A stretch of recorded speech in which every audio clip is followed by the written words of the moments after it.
Nagluluto ng tuyo pagkatapos ng bagong taon. Ano?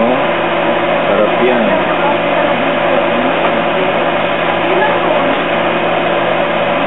Sarap. Yan ang tuyo.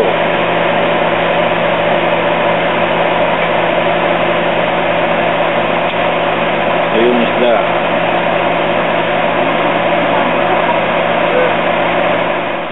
Salita ka pa. Kamatis. Ulitin mo kasama ng tuyo. Kasama ng tuyo.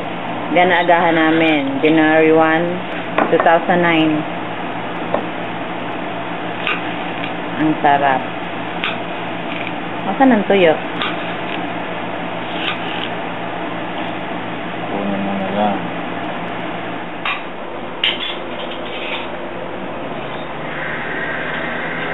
Wow, sarap. Wow, ang sarap. Tuyo at sinangag.